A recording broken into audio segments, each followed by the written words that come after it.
Se você está ouvindo os Macabeus, é porque a revolta já começou.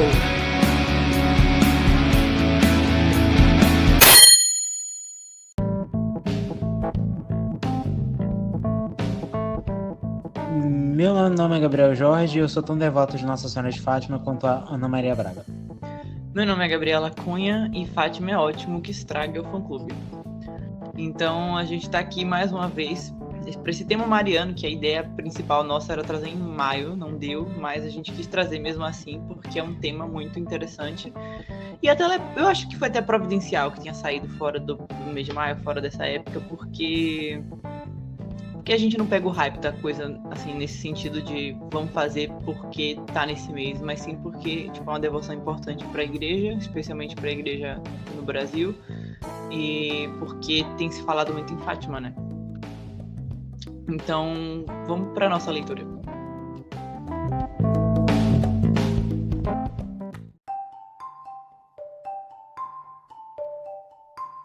E eludir-se-ia quem pensasse que a missão profética de Fátima esteja concluída.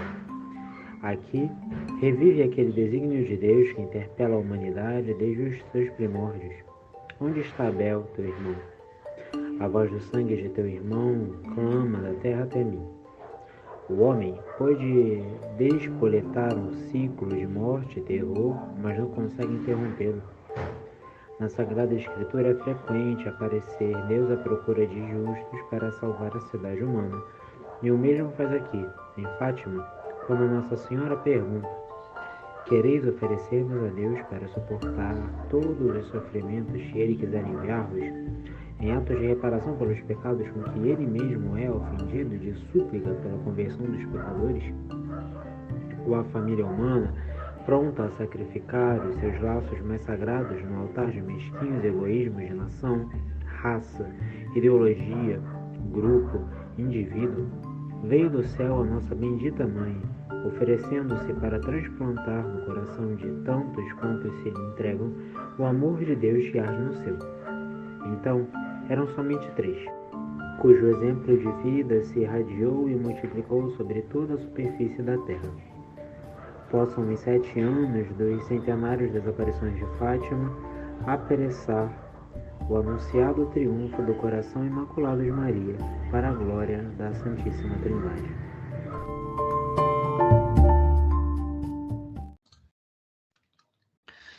A gente trouxe uma leitura que é uma homilia do Papa Bento XVI, um trechozinho de uma homilia, justamente sobre isso, né? Sobre quem é Fátima, sobre a importância da devoção de Fátima para a humanidade, né? E aí ele fala sobre como essa devoção pode nos fazer ser mais irmãos uns dos outros. E aí é basicamente a conceituação de aparição, né? A gente tem esse negócio com a aparição. Então eu acho que foi ótimo também que essa gravação, no final das contas, tenha ficado comigo, com o Gabriel, porque eu acho que a gente tem o mesmo problema com aparições, né?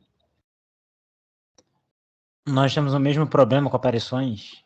A gente não tem essa, assim, a questão da mística, a gente tem ao mesmo tempo uma crença muito grande, inclusive, tipo, tu é da renovação carismática, mas ao mesmo tempo um ceticismo muito grande com o auê por aparições, não é isso? Eu não sei se eu diria que eu tenho algum problema com Nossa Senhora de Fátima, porque eu realmente tenho de berço mesmo, né? Pela minha mãe, eu tenho uma devoção bem grande com relação a essa aparição. E até que pelo fato de aqui no Rio de Janeiro a gente ter um contingente muito grande de imigrantes de português, acabou que a devoção aqui se tornou muito forte, né? Então, não sei se eu diria que eu tenho um problema com a devoção, mas sim, eu tenho um problema com, não com as devoções ou com as aparições em si, mas em gente maluca que infla o negócio, dá uma importância exacerbada, eu diria E é isso. justamente isso, né? Porque a questão não é, tipo, criticar a devoção, né? O objetivo nem é esse. O objetivo é entender como é que essa devoção pode nos fazer bem, por que ela é autenticada pela igreja, por que a igreja coloca essa memória, por que os papas fazem a peregrinação, por que a igreja incentiva isso e se há abusos, quais seriam esses. Então, tipo, de início, a gente queria conceituar o que é a revelação. Porque eu acho que um dos grandes problemas com as aparições, com as revelações privadas, inclusive hoje também a gente tem uma outra devoção, né, tá saindo na data de hoje que a gente está gravando, é dia do Sagrado Coração de Jesus, também é uma devoção particular. Então, assim, qual o problema? Não tem problema, mas qual é a dificuldade? Algumas pessoas confundem o fato da Igreja Católica não ser sensacionista em relação aos dons. Nós não acreditamos que os dons de profecia, os dons de visões, enfim, os dons diversos de Pentecostes e da Igreja primitiva tenham cessado após a era apostólica. Na verdade, a gente acredita bastante na continuidade desses dons. E a gente vê isso nos santos, especialmente os santos místicos, os santos que tiveram essas experiências para além do cotidiano, digamos assim. Então, santos que viram Jesus, que viram a Virgem Maria, que veem santos, que veem anjos, tem experiências que extrapolam a nossa compreensão, enfim, material da coisa. Só que isso cria uma certa confusão na mente de algumas pessoas, porque dá a ideia de que Jesus ainda está revelando coisas. Então, quando a gente fala a aparição de Nossa Senhora em Fátima, e aí Nossa Senhora disse isso, ela disse aquilo, e aí as pessoas, muitas pessoas às vezes pegam as falas de Nossa Senhora em Fátima e colocam naquilo ali o mesmo peso que teria, por exemplo, um documento magisterial, ou um texto bíblico, ou alguma coisa que faça parte do nosso depósito da fé. Então, assim, o depósito da fé é uma coisa, as devoções e as aparições particulares são outra coisa. Então, acho que para a gente ter uma relação boa com a devoção, a primeira questão é entender que ela é justamente isso, uma devoção. Ela ajuda que a gente possa se aproximar mais de Jesus Cristo, da fé, dos sacramentos, da santidade, mas não está revelando algo de novo, porque o próprio catecismo da Igreja Católica ensina que a revelação já acabou. A revelação acabou lá com a morte do último apóstolo. Então, tudo foi ensinado ali. Não vem novas doutrinas depois. Inclusive, isso é uma coisa que a Igreja Católica é acusada de fazer, de inventar doutrinas posteriores que não estão nos ensinamentos dos apóstolos. Mas a gente não acredita nisso. A gente acredita que tudo que a gente crê, tudo que está na nossa fé, tudo que está nos nossos dogmas foi ensinado, enfim, durante a era apostólica. Então, as aparições elas funcionam como apenas questões que vão reforçar aquilo. Por isso, uma aparição ela não vai ser requisito obrigatório, né, do cristão. Nunca pode se dizer que uma pessoa não é católica porque ela não acredita em Fátima ou nas aparições da Santa Maria de Alacoque, né, Santa Margarida, enfim, não acredita nas aparições aos santos, dos anjos, enfim. Isso daí não faz parte do depósito da fé. Mas é piedoso, é bom, é bonito e eu, por exemplo, creio. Mas se eu não cresci, isso não me faria de mim menos católica. Então, acho que essa é uma questão de estar tratando as aparições como se fossem parte do depósito da fé, como se acreditar que Nossa Senhora apareceu em Fátima fosse tão importante quanto acreditar na ressurreição de Jesus, ou na Assunção de Maria, ou na Virgindade Perpétua, ou, enfim, doutrinas que fazem parte do depósito da fé. Faz sentido? Eu acho até legal a gente pontuar isso, porque talvez quem gosta de pesquisar muito na internet as coisas, né, vá perceber que Fátima não é um consenso. Existem muitos pontos das aparições e dos supostos segredos que não estão fechados. Inclusive, o próprio fato de Fátima ser uma revelação ou não, ser algo advindo do sobrenatural, não é um fato dado, não é ponto tão pacífico assim. Por exemplo, em Portugal ainda tem gente que afirma que não, que foi uma alucinação das crianças, e foi uma invenção da igreja, e pasmem, padres, né? O que é bom a gente realçar que não tem problema algum, sabe? Do ponto de vista da integridade da vida cristã, né? Um padre, um fiel, não é mais ou menos católico por não abraçar as aparições de Fátima. Tem gente, inclusive, que diz que aquilo ali foi uma manifestação de OVNIs, né? Foram contatos imediatos de terceiro grau, que para mim já é uma loucura completa. Gabi tá rindo, porque é realmente uma loucura. Mas, enfim. O padre Quevedo, inclusive, que eu gosto muito, tem uma visão completamente diversa do que seja aparição, do que foi as aparições em Fátima. Então, enfim, não é um ponto pacífico, e tá tudo bem que não seja, porque não faz parte do essencial da fé cristã. É aquela coisa, né? Tipo, o que não faz parte do essencial não quer dizer que não seja importante. Então, acho que as pessoas ficam ofendidas. Então, talvez até se tiver um ouvinte um ouvinte que seja devoto de Fátima, esteja ofendido. mas nós somos devotos de Fátima. Eu estive lá na missa de Nossa Senhora de Fátima, apesar de não ser um dia de preceito, eu rezo o terço, inclusive até tento rezar o rosário todos os dias. Eu tenho devoções que são muito relacionadas com Nossa Senhora de Fátima. Gabriel está contando aí também, teve a questão da família dele, os pais dele, o Rio de Janeiro muito assim, influenciado por imigrantes portugueses. Enfim, tipo, nós somos devotos de Fátima, só que a gente não tá querendo dizer aqui que não é importante. Então, às vezes as pessoas se ofendem quando a gente fala que uma coisa é o que ela é. Então, assim, não é diminuir a devoção a Nossa Senhora de Fátima, ou de Lourdes, ou de Guadalupe, ou qualquer aparição, qualquer dessas devoções particulares. Não é diminuir essas devoções quando a gente fala que elas não fazem parte do depósito da fé. Agora, assim, não quer dizer que as coisas tenham que ser só o que está no depósito da fé, gente. A fé, inclusive, a gente fala muito aqui que a fé é diversa mesmo, a fé católica é diversa, as aparições são diversas, a maneira de se expressar, as espiritualidades são diversas. Eu não sei qual é desse fenômeno que a gente, quando discorda, ou quando pensa diferente, ou quando uma coisa não tem que ser todo mundo exatamente daquela forma, as pessoas de repente se sentem ofendidas. Então, às vezes, uma pessoa fala, eu creio que o dom de línguas é aquele da glossolalia. E aí a pessoa que não crê, de repente, fica ofendida, ou então vice-versa, sabe? Questões que não são, assim, pacíficas dentro da doutrina, dentro da devoção, e de repente aquilo ali se torna uma questão de discussão, ou tipo, você é menos católico porque você não reza o texto, você é menos católico porque você não acredita em Fátima, assim, coisas que são subsidiárias e de repente parece que a gente está diminuindo a fé daquela pessoa por dizer a ela que isso não é o mais importante. Então, assim, dizer que não é o mais importante não é dizer que não é importante. Tipo, Fátima é importante, especialmente para quem é devoto, para quem faz toda aquela questão e vai fazer com que ela se aproxime mais de Nossa Senhora e, consequentemente, se aproxime mais de Jesus. Então, a questão não é dizer que não é importante, é simplesmente colocar as coisas em seus devidos lugares.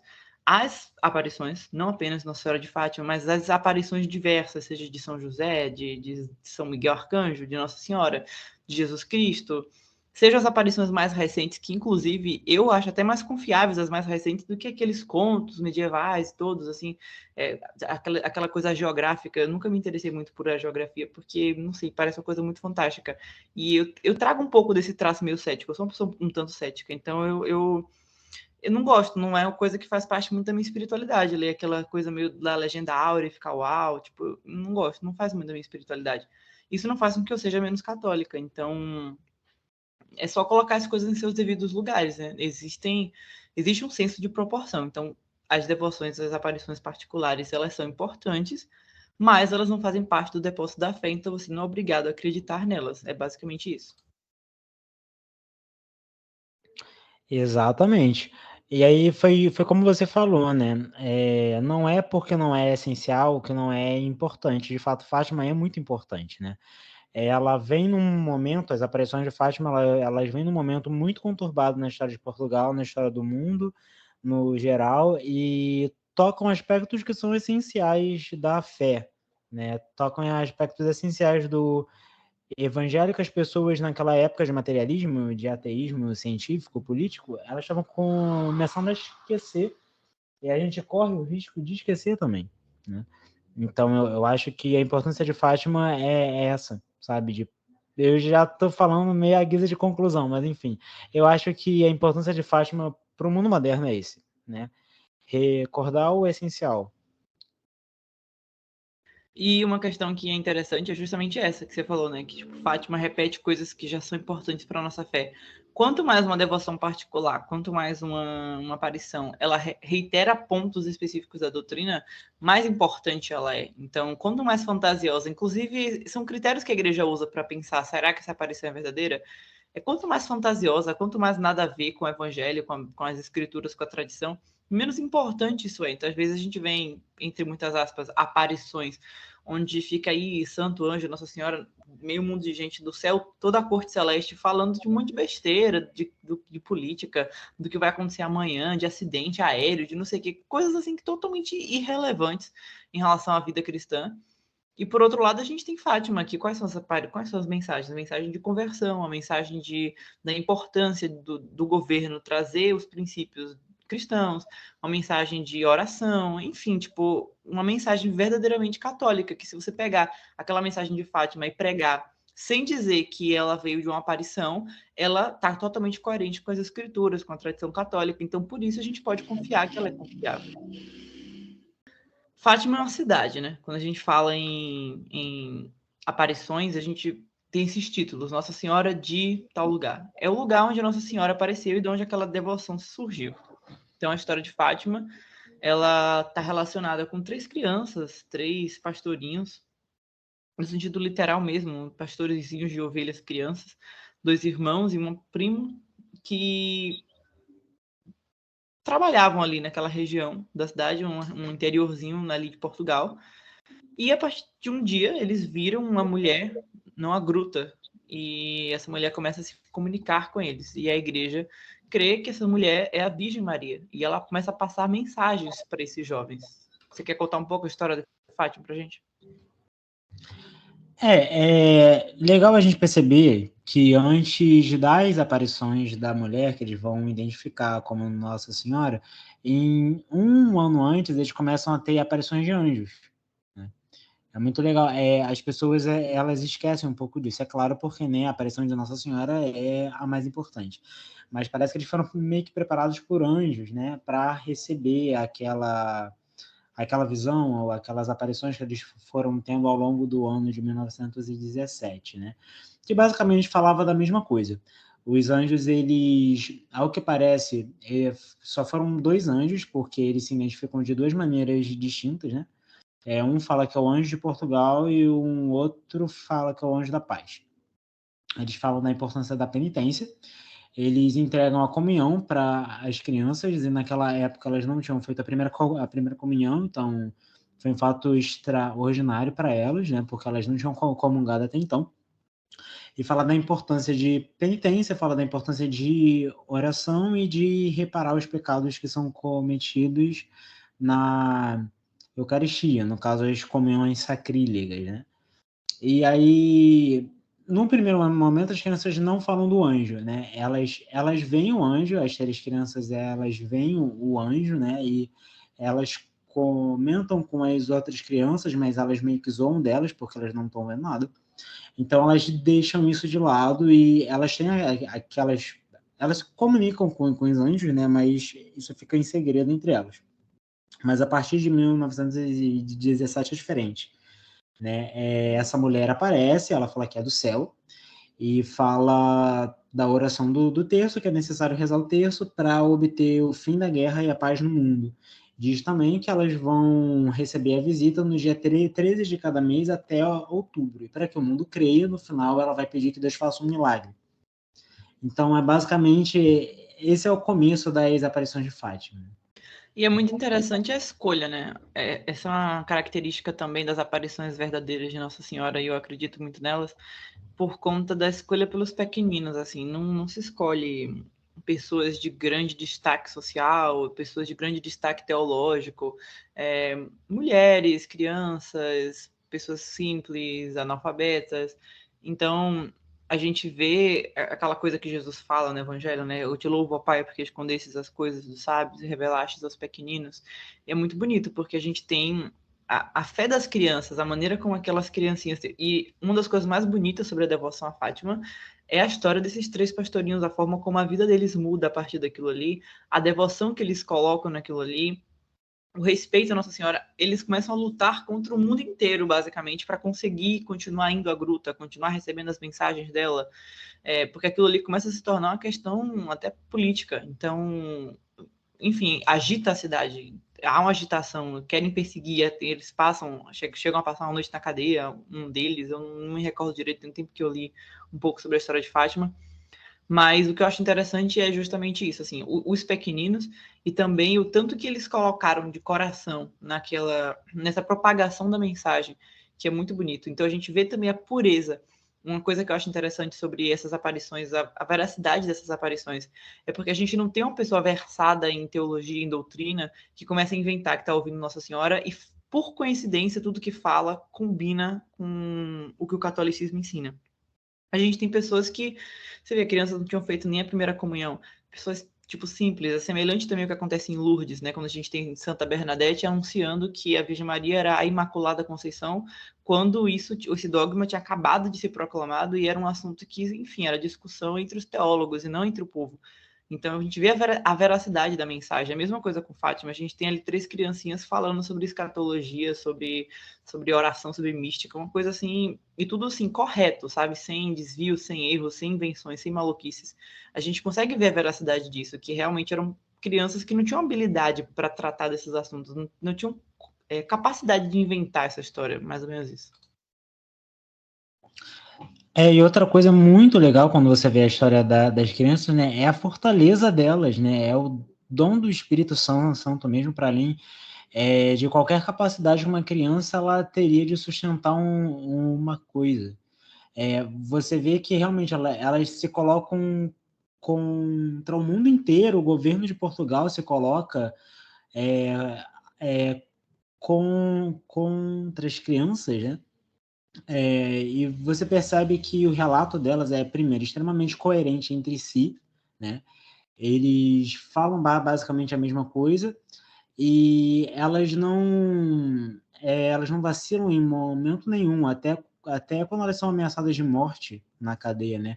É diferente, por exemplo, do que você percebe em outras revelações, não tão dignas de confiança assim. Até em outras religiões você percebe que o suposto profeta, ele muda as versões a todo momento, mas as crianças não, elas são ameaçadas de morte e elas dizem para as autoridades, né, que estão ameaçando elas, não, mas assim, você vai ter que me matar, porque eu não posso negar o que eu ouvi e falei. Eu vi, Nossa Senhora apareceu para mim e disse que vai continuar aparecendo. Isso. E aí, nessas aparições, a gente tem os famigerados segredos, né? O que Nossa Senhora começa a revelar para essas crianças. E a gente queria passar rapidamente, primeiramente, aqui no nosso primeiro bloco, os 2 primeiros segredos, e depois o famoso, o complexo, a dificuldade do terceiro segredo. Então, o primeiro segredo ele é muito simples e ele é até assim assustador quando a gente para pensar a perspectiva das crianças passando por isso. Mas é sobre a realidade do inferno. E eu acho até que as pessoas focam muito no fato de haver a condenação, das crianças verem pessoas condenadas, a condenação ao inferno e tudo mais, mas o que é mais interessante, compreendendo mesmo o contexto daquela época, onde se negava o transcendente, onde se negava tipo, a vida depois da morte, onde se negava que existia bem e mal, a mensagem que Nossa Senhora está trazendo, que ela está reiterando, e ela está reiterando com base com que a igreja já ensinava, então ela não está inventando uma doutrina, ela não está inventando uma coisa, é a de que existe bem, existe mal, existe verdade, existe maldade e que existe vida após a morte, as coisas não terminam aqui. Então a gente está num contexto assim, às portas da Primeira Guerra Mundial, o mundo assim, pavoroso, assim, todo mundo enfim, tipo, o mundo em uma situação muito complexa e filosoficamente falando, o mundo negando a fé, negando que exista o mundo além do que a gente tem, e aquela vontade de criar um paraíso para si, que é aí que vai entrar a também famigerada condenação ao comunismo, que é aquela questão da necessidade humana de criar um paraíso para si sem Deus. Então, esse primeiro segredo de Fátima, ele é muito interessante porque ele casa com esse contexto, sabe? Aquela ideia de que, por mais que estejamos pensando que a gente vai construir para a gente, me lembra muito a história da Torre de Babel, sabe? Os homens estão ali construindo algo que eles pensam que é extraordinário e que vai subir aos céus e que eles vão destronar Deus e que eles não vão precisar mais de Deus. E aí, de repente, se torna uma confusão. É mais ou menos o que estava acontecendo na Europa naquele contexto e o que vai acontecer depois com os sistemas que vão surgir, com o nazismo, com o stalinismo, com toda aquela estrutura. E Nossa Senhora já está avisando previamente, isso não vai dar certo, o inferno existe bem, existe mal, existe alma. Então, é um reiterado uma doutrina católica que já existia. Enfim, então o primeiro segredo ele traz essa questão do inferno. As crianças realmente veem o inferno. Nossa Senhora expõe isso para elas e é muito, muito pesado, muito forte de ter essa resposta para o mal. Então, as crianças são realmente como tipo, profetas, assim, levantados naquele momento, passam por situações muito difíceis e elas encaram essa realidade de um mundo que existe, né? Tipo, existe vida após a morte, existe uma resposta para o mal. Eu não gosto tanto da glorificação que as pessoas colocam no inferno, assim, meio que um deleite do tipo, tá vendo que existe inferno? Vocês querem dizer que não existe inferno? Eu não gosto tanto desse terror ao redor do inferno. O inferno é uma realidade terrível que tem muito a ver com a escolha humana pelo mal. Não tanto uma punição porque você fez aquilo e isso errado e Deus tipo, ficou muito chateado. Mas é uma escolha sua pela escuridão, pelo afastamento, pelo mal. Inclusive, isso também está em uma revelação privada, uma forma de ver o inferno, que é a de São João Bosco, que é muito interessante, que ele vê pessoas correndo eternamente de Deus e se lançando em um abismo de vazio. E é uma visão que eu acho mais interessante do que a visão clássica de Pegando Fogo, porque as aparições, as revelações privadas, o Espírito Santo revela essas pessoas e elas enxergam e veem de acordo com o que elas entendem, né? O que elas já têm de pré-concebido sobre o que seria a condenação, o que seria o céu, porque nossa cabeça humana não tem essa capacidade de entender plenamente o que são essas realidades. E o primeiro segredo de Fátima é isso. A realidade da condenação, a realidade da vida após a morte, a realidade de que o materialismo não é verdadeiro, de que existe uma vida, de que existe algo. E o segundo segredo é o famoso erro da Rússia. E aí, dessa questão, a gente vai ter os problemas politizados que a gente vai falar depois da música, que é usar a Fátima até hoje para dizer em quem você pode votar. Mas Nossa Senhora fala em Fátima que a Rússia estava às vésperas da Revolução, né? A Revolução Russa vai instaurar a União Soviética, o regime comunista, etc. Existe um problema naquela revolução, existe um problema naquele modo de pensar que a Rússia primeiramente era um país cristão ortodoxo, e desde já ser um país cristão ortodoxo já era um país cismático, né? Um país com já estava separado de Roma e já tinha uma violência muito grande nesse cisma. Às vezes a gente fala muito sobre a divisão protestante e tudo mais, mas a divisão entre os ortodoxos foi muito nociva para a igreja, a forma como ela funcionou, especialmente pela questão da violência. Se hoje a gente já dialoga com protestantes, até hoje é um pouco difícil dialogar com ortodoxos. Então, a Rússia ela já estava distante, assim, tipo, já era difícil de se alcançar, de se comunicar. E a partir da Revolução, ela vai meio que abandonar o seu modo até de ser de cristianismo, vai instaurar um sistema que é realmente abertamente ateu. Então, toda essa questão do primeiro segredo sobre existir bem e mal, sobre existir condenação, sobre existir vida após a morte, ele é esquecido porque se esquece a vida após a morte, se pensa apenas numa vida aqui. Então, tipo, se eu matar a quantidade de pessoas, é indiferente a quantidade de pessoas que eu tiver que matar para fazer com que a Terra se torne um paraíso.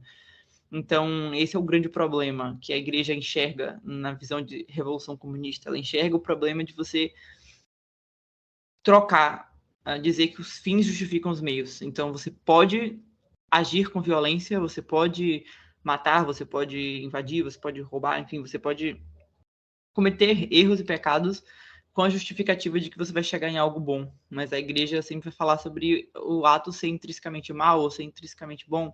Então, esse alerta de Nossa Senhora é sobre a Rússia. Então, ela entende que a partir dali vai surgir situações, guerras, problemas que, se a Rússia for abençoada, se rezar pela conversão da Rússia, isso poderia ser evitado. É muito legal a gente tocar nesse ponto, né? De que a Rússia ela era um país que era originalmente cristão. Então, talvez o foco não esteja tanto. É claro que o foco tem a ver com o comunismo, porque nós, como católicos, a gente sabe que a igreja ela faz uma condenação do comunismo, pelo menos naquele momento histórico que ele se apresenta. Mas eu acho que, até fazendo o link com o primeiro segredo, eu acho que o mais importante, até para a nossa vida privada, é o fato de que é uma sociedade toda que está voltando as costas para Deus. É uma sociedade inteira que está querendo viver uma vida apartada de Deus e quer construir um ideal de ordem, de paz, um paraíso mesmo, sem o próprio Criador, né? Sem aquele que dá o paraíso, sem aquele que colocou a gente no jardim e vai colocar a gente na Jerusalém Celeste de novo um dia. Então, eu acho que essa é a grande questão, independente do sistema de governo, porque o capitalismo também não é muito cristão, não é muito voltado para a transcendência, mas de maneira prática é isso que importa, sabe? Eu acho que é o que mais importa, porque a ortodoxia, de uma certa forma, ela tem um diálogo muito, muito forte com o catolicismo, né? Tem toda uma mística e uma doutrina, não diria a doutrina, mas tem inúmeros elementos ortodoxos que são católicos também.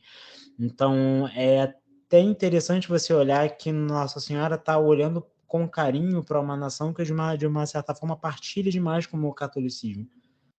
E que agora está voltando as costas para Deus, está voltando as costas para a fé no Cristo que salva.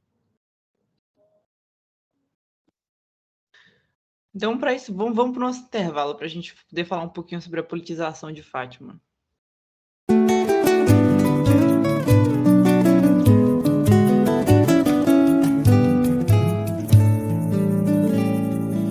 Ah, Senhora Nossa, Mãe dos pequeninos, guarda no regaço todos os meninos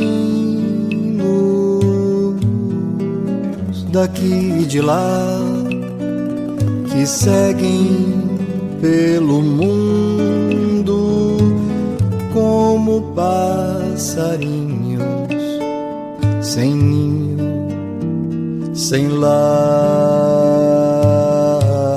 Nos campos, nas cidades, na paz, tribulação, em ombros fatigados, pousa as tuas mãos. Estrela mais brilhante, ó Virgem confiante, exemplo dos cristãos.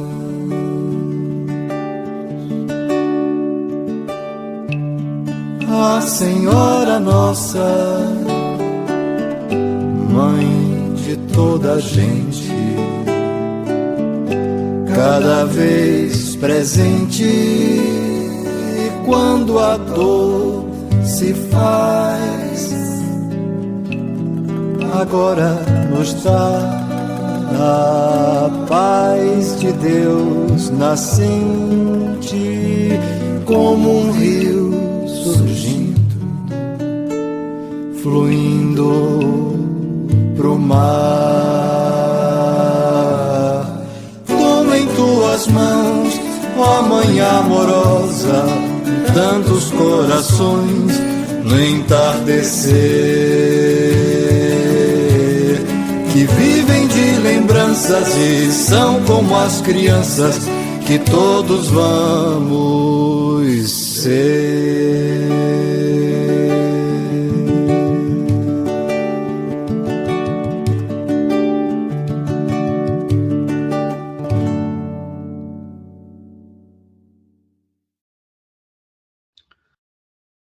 Bom, é isso. Por conta dessa condenação que Nossa Senhora faz e a bênção que ela pede que se faça pela Rússia, os erros da Rússia, a gente surge uma politização muito chata em torno de Nossa Senhora de Fátima, a ponto de que alguns grupos, alguns movimentos, algumas circunstâncias, ao invés de falar de Fátima, quando for falar em Fátima, ao invés de falar em rezar o terço, em se converter, em se tornar melhor, em se tornar mais santo e mais cristão, fala em quem você vai votar, em quem você não vai votar, e inclusive usa uma pressão psicológica, que é o que Nossa Senhora acharia do seu voto, assim, como se, sei lá, Nossa Senhora de repente se torna embaixadora política do Vaticano, não sei explicar, é um negócio muito bizarro, porque querem pegar aquele contexto ali, do que era a Rússia naquele contexto, do que era Portugal naquele contexto, e transformam em uma regra para todos os países, em todas as épocas, em todas as circunstâncias, sendo que a igreja ela nunca quis abençoar um tipo de sistema, um tipo de estrutura política, porque a igreja entende que ela é eterna e que os sistemas políticos não são. Então tem gente que trata o capitalismo como se tivesse surgido junto da árvore do Jardim do Éden, quando o mundo foi criado, e ele vai continuar existindo até o final dos tempos, e a igreja abençoou, e isso não é verdade. Existem muitos sistemas econômicos que já surgiram, existem sistemas econômicos que ainda vão surgir, e a igreja ela faz condenações ou bênçãos em circunstâncias, em momentos, por questões específicas. Então a gente está surgindo ali um movimento ateu, e a gente tem um país que era bastante cristão, que é a Rússia, e você tem um outro país que também é cristão, que é Portugal, um católico, um ortodoxo, e a gente tem ali Nossa Senhora, que é assim, venerada por ambos os grupos, aparecendo e pedindo para que Portugal reze por Rússia, porque em Rússia está surgindo um movimento de ateísmo e de violência, que, enfim, desembocaria na União Soviética, no comunismo. E aí disso daí as pessoas pegam que o capitalismo teria sido, de alguma forma, abençoado, e que a gente tem que aceitar a realidade capitalista, e que a gente não pode votar em nenhum partido que sequer sugira algum tipo de alteração do sistema capitalista, porque Nossa Senhora teria decretado isso. Então, assim, já surgiram e já caíram tantos sistemas ao longo da nossa história que é ridículo supor que a igreja vai simplesmente determinar a bênção eterna ou a maldição eterna sobre algum sistema. Então, assim, então, quando a gente vai ver todas as condenações da igreja ao comunismo, ela não tá falando que o capitalismo é o sistema de governo perfeito, maravilhoso, que ele deve durar para sempre. O que ela está dizendo é, a gente está tendo um sistema aí que está fundado sobre o materialismo, e a gente tem um problema com o materialismo, e a gente tem um problema com a ideia de que não exista vida transcendente, a gente tem um problema com a ideia de que a gente tem a obrigação de resolver todos os problemas da Terra aqui, porque a gente acredita em um outro reino, e a gente também tem um problema com um sistema que diga que a religião é subsidiária, porque isso é um fato, né? Quando a gente vai ver países que implementaram a revolução, a religião vai ser ou perseguida ou vai se tornar subsidiária. Então a gente tem, sei lá, União Soviética, onde a religião foi muito perseguida, só depois que vai ser reabilitada com a tentativa de fazer média, e hoje China, onde a religião é subsidiária. Então o catolicismo lá vai funcionar apenas se for com a autorização do Estado, e a igreja não quer viver assim. A igreja condena por isso, ela não quer viver sobre um sistema que diga a ela, você pode falar isso, você não pode falar aquilo, você pode fazer isso, você não pode fazer aquilo. E a gente teve tentativas de dialogar com esses sistemas, teve pessoas que rodaram por aí para tentar dialogar, para tentar dizer que a igreja exige isso aqui de si mesma, porque ela entende que ela é, enfim, a missão de Deus na Terra. Só que isso não significa que um sistema de partilha, ou um sistema de distribuição, ou uma reforma agrária, ou, enfim, que qualquer outra coisa que tente fazer alternativa ao capitalismo, de repente esteja condenado, sabe? O problema é que Fátima tem uma circunstância, tem um período, tem um contexto, tem um motivo. E aí, disso daí, para uma condenação eterna de tudo que é contrário ao capitalismo, é desonesto. Parece que a gente... Parece não, de fato, a gente pega uma coisa que é sobrenatural, uma coisa que é transcendente, e quer colocar nos nossos esquemas pequenos, né? Como se negar uma coisa ou discordar de uma coisa fosse automaticamente você afirmar ou apoiar outra. O que Nossa Senhora está falando da Rússia? Que naquele momento é o maior expoente do comunismo ateu, mas isso não quer dizer que ela dá aval para o capitalismo, sabe? A gente desenvolveu essa lógica burra de achar que negar uma coisa e afirmar outra é completamente absurdo. E a gente percebe que, inclusive, a visão oficial da igreja não é essa, quando você percebe que os papas eles têm uma imensa prudência em não consagrar a Rússia, pelo menos não explicitamente, até o ano passado, né? Os papas eles creram, acho que pelo menos desde Pio XII, eles acreditaram, eles deram um aval, acho que foi em 1930 que as aparições elas foram reconhecidas pela Santa Sé. Mas mesmo assim, os papas não consagraram a Rússia. Eles consagraram o mundo, eles fizeram votos para que a Rússia se emendasse em uma bula ou outra, mas eles nunca chegaram a fazer, né, naquele momento histórico. Inclusive, durante a Guerra Fria, né, se ia pegar muito mal, inclusive porque durante a Guerra Fria, se um papa fizesse isso, ia parecer que automaticamente, na nossa burrice, que ele estava chancelando Washington. Enfim, foi apenas no ano passado que há uma consagração explícita da Rússia ao Coração de Maria. Então a gente percebe que a igreja não pensa assim, ela tem uma prudência, inclusive as pessoas com essa lógica, elas se acham no direito de criticar o magistério porque não se submete a uma revelação privada. E é o magistério que tem a função de ensinar, enfim, tosca demais, ao meu ver. E aí fica perigoso e distorcido, né? Que aí acontece que nem aconteceu aqui no Brasil, da gente ter presidente que vai consagrar o Brasil ao Imaculado Coração de Maria, presidente que sequer é católico, assim, então você vê a politização da coisa. A gente tem um circo da consagração do Brasil ao Imaculado Coração. Eu digo um circo porque não tem motivo religioso nenhum por trás. Se tivesse, eu até dizia, bacana, legal. Mas não tem relação religiosa nenhuma. É um circo porque está tentando fazer essa comparação. No momento que você vê padre e bispo fazendo aquilo, o fiel que já está acostumado a escutar a história de Fátima, especialmente escutar a história de Fátima por meio desses grupos mais radicais, quando ele vê que você está consagrando um país ao Imaculado Coração de Maria, você pensa automaticamente ameaça comunista. Porque é isso que aconteceu. Nossa Senhora pediu a consagração da Rússia quando ela estava às vésperas da ameaça de revolução comunista. Então você pede e vai fazer em época de eleição uma consagração do Brasil à Imaculado Coração de Maria, a mensagem está sendo passada bem clara de que existe uma ameaça comunista pairando sobre a nação. E eu acho engraçado porque eu já vi gente fazer essa relação que é louca, porque assim, você pega Portugal, então eles politizam, né? Ao invés de pensar naquelas 3 crianças, pensa Portugal e pensa Rússia. E aí, de repente, eles transformam em Portugal-Brasil. Então, de repente, Brasil se torna herdeiro espiritual de Portugal. Isso não é maluquice que eu estou dizendo. Tem padre que ensina isso em curso na internet. Que o Brasil é herdeiro espiritual de Portugal.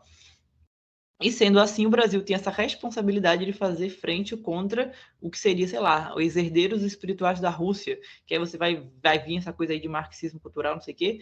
Então, de repente, a eleição Jair Bolsonaro e Lula se torna Portugal versus Rússia, Nossa Senhora de Fátima versus comunismo.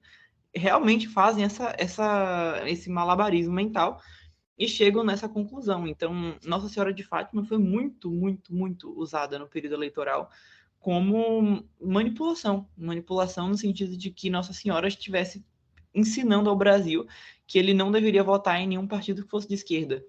Então, é chato, é por isso que acaba que muitas pessoas criam um afastamento da devoção, porque quando a gente ouve falar, vai ter uma palestra de Nossa Senhora de Fátima, já dá um, ai meu Deus, o que será que vai ser essa palestra? Porque ultimamente nunca é sobre devoção, sobre Imaculado Coração de Maria, sobre texto, sobre o Rosário, ultimamente é política. Então, ficou chato, politizaram Fátima, e, tipo assim, Fátima é politizada, né? Tipo, é uma aparição politizada, não é nem que politizam, mas politizam descontextualizado, assim, trazendo para a realidade brasileira ou de qualquer outro país, de maneira assim, fora daquele contexto ali do que Nossa Senhora estava falando. E assim, a mensagem em relação aos erros da Rússia, ela continua sendo válida, né? Aqueles erros de materialismo, de violência, de uma religião sem Deus, de um paraíso sem Deus, continua sendo válida. Então, continua válido para qualquer país, para qualquer grupo que tente levantar um sistema dessa forma, continua válido, mas não quer dizer que no momento que a gente pensa em qualquer tipo de reforma, em qualquer tipo de linha política, que isso tem a ver com comunismo e que isso tem a ver com Fátima, entendeu? Então esse é o problema, descontextualizar. Eu até estou falando assim que o problema é politizar, mas eu acho que não é nem tão correto, porque a aparição já é politizada, porque Nossa Senhora cita nome de país mesmo. Ela fala dos erros, ela está falando de política, mas o problema é quando você tira daquele contexto ali, muito específico, e começa a aplicar ao mundo todo a seu bel prazer. Porque é muito fácil fazer associações, é muito fácil você pegar e dizer que Brasil é Portugal e que Rússia, não sei o quê. É muito fácil, a gente pode fazer isso para qualquer lado, para qualquer circunstância. Inclusive, a gente viu muito isso na eleição. Pastores e padres de direita falando, pegando contextos bíblicos e tudo mais para apontar aquilo, e também pastores e padres de esquerda também conseguem fazer isso. Qualquer pessoa consegue pegar um texto bíblico, uma aparição de Nossa Senhora, uma frase de santo, e transformar no que quiser. É muito fácil fazer isso. É muito fácil pegar uma situação e transformar em outra coisa. Então é perigoso quando a gente tira Fátima de seu contexto e ao invés de aplicar na nossa vida de devoção, a gente começa a querer aplicar no mundo todo, politicamente.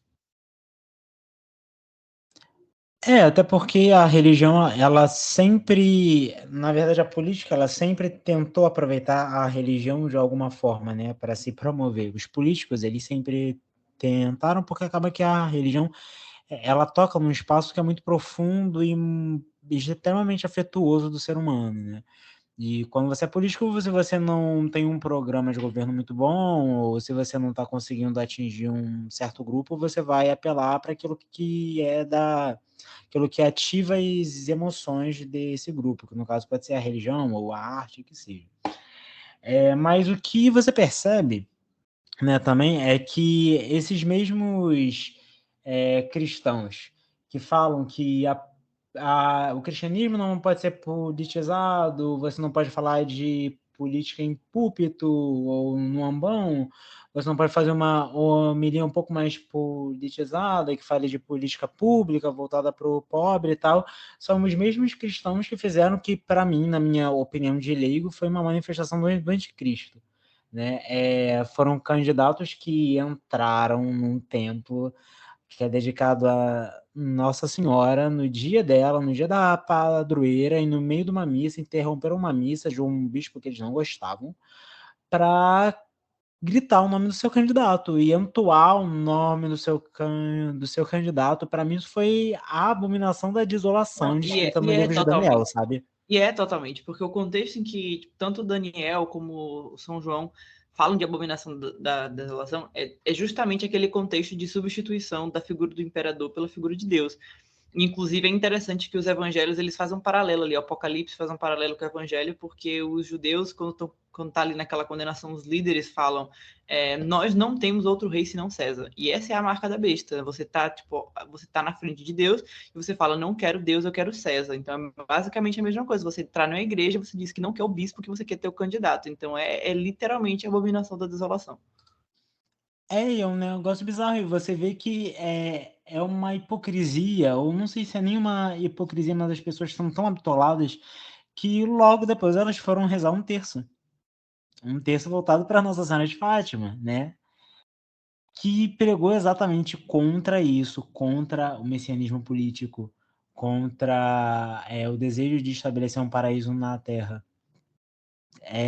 De fato, então, se a Gabi, que é teóloga, tá falando que de fato foi uma manifestação do anticristo, eu vou acreditar, porque para mim, pelo menos, isso ficou muito claro, muito claro.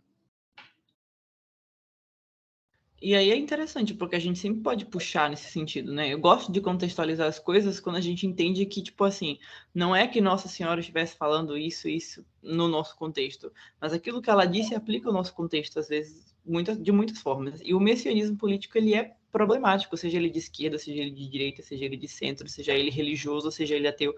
Ele é perigoso, e ele é perigoso especialmente no sentido religioso, porque a gente tende a substituir a nossa fé por aquela pessoa, por aquela figura, por aquele grupo. Enfim, então, os avisos de Nossa Senhora em relação à Rússia, eles ainda são válidos. O problema é a gente permitir que eles sejam manipulados. E Fátima, ela tem essa devoção, ela mexe com a cabeça das pessoas. Inclusive, ela mexe tanto que não é só na política que a gente tem essas coisas meio bizarras. A gente tem teorias de conspiração super esquisitas em Fátima, inclusive sobre a substituição da irmã Lúcia verdadeira por uma falsa irmã Lúcia para apoiar o Concílio Vaticano II, porque o terceiro segredo de Fátima seria um aviso de Nossa Senhora sobre o... Agora, imagina, maluco. Essa, para mim, é mais viagem que os aliens. Não, essa é a melhor de todas, porque assim, a gente começa falando no episódio justamente a diferenciação entre o que é depósito da fé e o que é revelação privada. E aí a galera pega uma revelação privada para desqualificar um concílio ecumênico. É uma distorção é um senso de proporção que tá no lixo, porque assim, tá nos evangelhos, tá na Bíblia, né? Tá lá em Gálatas, Paulo diz: se até um anjo do céu vier a vocês e pregar um outro evangelho, que seja anátema. Então, se estiver dizendo que é Nossa Senhora e tá mandando você não escutar o Papa, esqueça. Não sabe? Tipo, não importa. Você viu um anjo, você viu os santos, você viu a Virgem Maria, você viu Jesus Cristo. Então, não tem como você pegar uma devoção particular tua, uma pessoa que diz que viu Nossa Senhora, e que tenha visto, mas você vai pegar aquela devoção ali e desqualificar um concílio ecumênico, desqualificar o magistério da igreja. Então, esse é um outro problema. Então, tipo assim, só para a gente contextualizar um pouquinho, o tempo está correndo, mas para a gente contextualizar o terceiro segredo, a interpretação oficial da igreja, que o terceiro segredo trata da perseguição a João Paulo II, enquanto uma figura que lutava contra os erros da Rússia. Então, João Paulo II foi uma figura essencial ali para a queda do Muro de Berlim, uma figura essencial para o combate à União Soviética. Então, assim, Nossa Senhora fala no segundo segredo sobre os erros da Rússia, e no terceiro dessa perseguição, que vê um homem de branco sendo atingido, e São João Paulo II tomou um tiro, quase morreu, teve toda aquela situação. Então, simplesmente esse o terceiro segredo. Mas aí inventaram até, o pessoal ficou perito em caligrafia, e aí viraram perito grafotécnico, e aí pegaram a carta que a irmã Lúcia fala sobre o terceiro segredo, e disseram que não é a irmã Lúcia que escreveu, aí pega a foto da irmã Lúcia, diz que não é ela que é a irmã Lúcia. Enfim, virou um O caos completo. queixo, analisaram o queixo da irmã Lúcia. Eu acho isso incrível. Assim, anatomia, né? Todo mundo teve aula de anatomia na escola. E aí virou um caos, né? Não, um caos completo. Eu prefiro o pessoal dos aliens. Eu acho que eles são mais coerentes. E você falou de São João Paulo, né? Um ponto interessante também, né? Que mostra os detalhes da providência, que ele levou um tiro no dia 13 de maio, né? Foi no dia 13 e os peritos, de fato, né, que analisaram a balística, né, os peritos de balística que analisaram o percurso do tiro e tal, falaram que a bala fez um trajeto impossível. Ele com certeza deveria ter morrido, mas a bala entrou por um lugar e saiu por outro completamente distinto, que, enfim, só poderia ter sido uma intervenção divina mesmo. Inclusive, quando o Papa vai visitar o cara do atentado, né, o terrorista, ele fala: olha, eu realmente não sei o que foi que aconteceu, porque eu sou treinado para matar, eu faço isso há anos, então realmente você devia ter morrido, assim, para mim isso não tem explicação nenhuma. E você percebe que de fato, né, são sinais da providência e da intervenção eficaz de Maria Santíssima na vida da igreja, na vida dos seus filhos. Não, e assim, a gente fala às vezes também sobre essa questão apocalíptica que as pessoas têm, porque parece que um terceiro segredo que tem a ver com esperança não vale, sabe? Porque o terceiro segredo precisa ser catastrófico, precisa ter a ver com o fim do papado, sabe? O pessoal interpreta o tiro no Santo Padre, ao invés de ser o tiro em São João Paulo II, é o fim do papado. Então, tem que ser uma coisa catastrófica, 3 dias de escuridão, fim dos tempos. E por que que não pode ser uma coisa bonita? Por que não pode ser um sinal de esperança? Por que não pode ser a figura do Papa? O Papa, inclusive, que é tão odiado por essas pessoas porque ele realmente conseguiu pegar o concílio do mundo das ideias e, tipo, implementar no mundo da realidade na igreja. Então, assim, por quê? Porque, tipo, não aceitar a mensagem de Fátima como uma mensagem de esperança.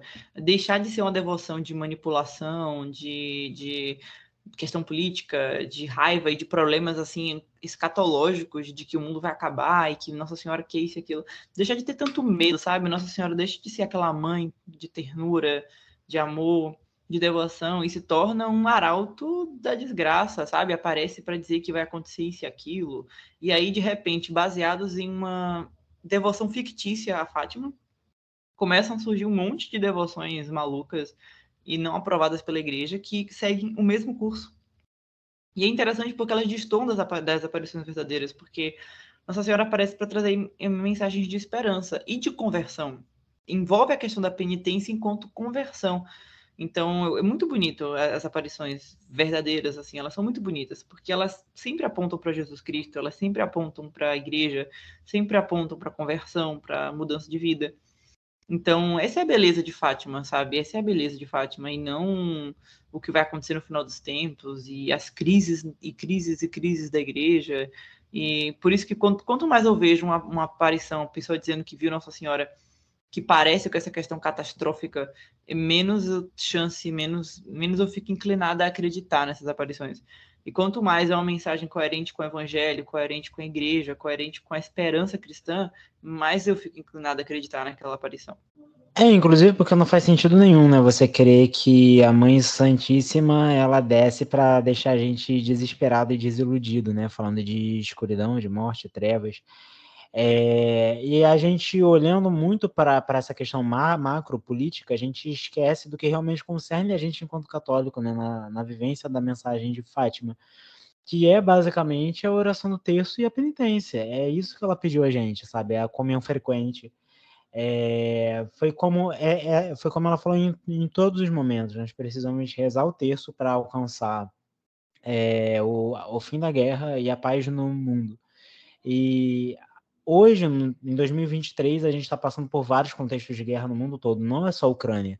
A gente tem a Arábia Saudita que está de destruição no Iêmen, a gente tem o Sudão do Sul, a gente tem diversos contextos de conflito, nós temos conflitos nas nossas famílias, nós temos conflitos nas nossas cidades grandes, nós temos conflitos em nós mesmos, e a solução que Maria Santíssima nos dá é o terço.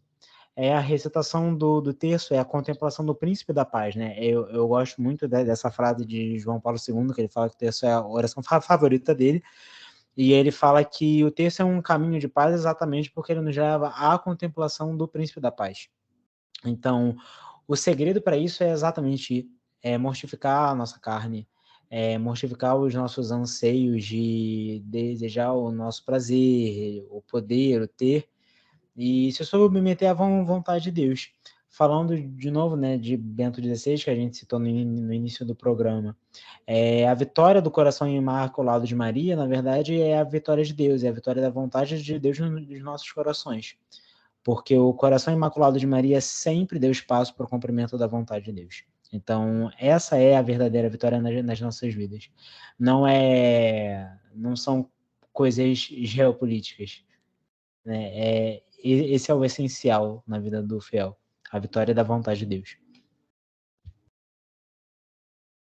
E ainda puxando o gancho da leitura, né, sobre o Papa Bento XVI, quando ele fala da mortificação e da penitência, ele traz muito a questão do amor pelo irmão.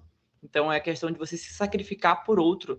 E às vezes a gente pensa tanto, o pessoal também traz muito esse negócio de penitência como uma coisa muito individualizada, como uma coisa muito, assim, morta, uma coisa assim, tipo, que você, como se fosse um ódio de si mesmo, mas não, a realidade mesmo é a questão de se doar pelo outro. Então, a devoção de Fátima é basicamente isso, não tem muito mistério. As devoções, elas são muito simples. As devoções, elas só querem nos apontar para Jesus Cristo, e elas querem reiterar Jesus Cristo, para que a gente seja mais parecido com ele. Então, se quando alguém prega para você sobre a devoção de Fátima, o que você sente é a vontade de se tornar mais cristão, mais fiel, mais caridoso, mais bondoso, mais esperançoso, mais feliz. A gente raramente relaciona, as pessoas relacionam muito pouco o cristianismo com felicidade, isso é muito importante. Então, se a devoção de Fátima traz isso, então vai ser uma devoção frutuosa, verdadeira, uma devoção boa. E se a gente trouxer uma devoção que traga desespero, angústia, medo, desconfiança do magistério, será que esse Papa é verdadeiro? Será que essa missa é correta? Será que eu estou rezando o texto de uma maneira que é válida para eu me salvar? Ou será que ele tem que ser em latim? Será que rezar 4 terços é pecado e eu só posso rezar 3, como era antigamente? Se a devoção a Fátima está te trazendo isso, não é realmente uma devoção à Nossa Senhora. E a devoção a um ídolo.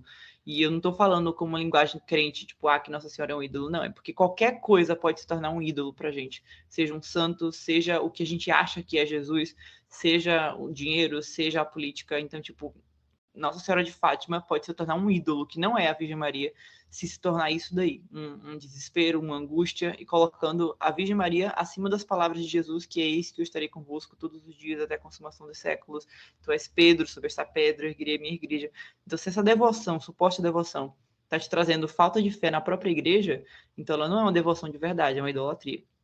Mas a devoção é boa, se ela for a devoção verdadeira. A verdadeira devoção a Fátima, a devoção que é aprovada pela igreja, é uma devoção boa que nos aproxima mais de Jesus. E o objetivo é só esse. Você acabou de ouvir Os Macabeus, seu podcast semanal católico, fugindo do fundamentalismo e trazendo com leveza reflexões teológicas, políticas e históricas. Vem com a gente, porque a revolta já começou.